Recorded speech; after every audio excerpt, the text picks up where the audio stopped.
আসসালামু আলাইকুম এভরিওয়ান। পর্তুগালে প্রথম দিন নামাজের উদ্দেশ্যে বের হচ্ছি। বাসার কাছে একটি মসজিদ, তো মসজিদের উদ্দেশ্যে বের হচ্ছি। রাস্তা পার হব, সিগন্যাল পড়েছে রেড, তাই পার হওয়া যাচ্ছে না। একটু পরে গ্রিন হলেই পার হয়ে যাব। এদেশের রুলস যেভাবে আছে ওইভাবে মেনে চলার চেষ্টা করছি। গ্রিন হওয়ার সাথে সাথে এই পাশে চলে আসলাম। এই পথ ধরে হাঁটতে হাঁটতে মসজিদে যাব। অনেকেই বলে ইউরোপে আসলে মানুষ পরিবর্তন হয়, অনেক খারাপ হয়ে যায়, এইটা করে সেইটা করে, কিন্তু না, ভালো থাকার চেষ্টা করলেই ভালো থাকা যায়। পর্তুগালের রাজধানী লিসবনে বাংলাদেশি, ইন্ডিয়ান, নেপালি অনেকেরই অনেক দোকান আছে। মসজিদটার পাশে একটি দোকান দেখছেন, এটা হয়তো কোনো এক ইন্ডিয়ান লোকের হতে পারে দোকানটা। আর সেই সাথে ওই যে সামনে আপনাদেরকে দেখাচ্ছি, একটু ওয়েট করেন। এই যে এটার থেকে একটুটাই সামনেই হচ্ছে মসজিদটা। তো ওখানেই অনেকেই নামাজ পড়ে, অনেকেই আসে নামাজ পড়তে।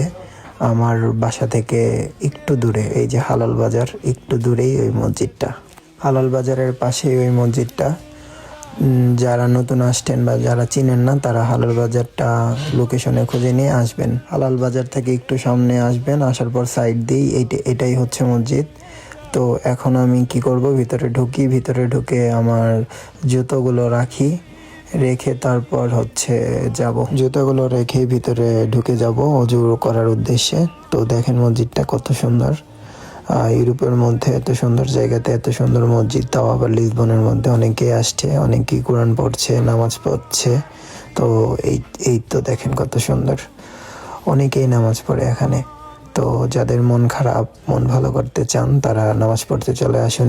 এটা হচ্ছে অজুখানা, অজু করছে, আমিও করি। সবাই ফরজ নামাজ পড়ে, সুন্নত পড়ছে। আমি সুন্নত পড়ে পিছনে গেলাম। যাওয়ার পর আপনাদের জন্য একটা ভিডিও করলাম। দেখেন অনেকেই আসে নামাজ পড়তে। আপনিও চলে আসেন নামাজ পড়তে, মন ভালো হবে, সব কিছুই ভালো লাগবে।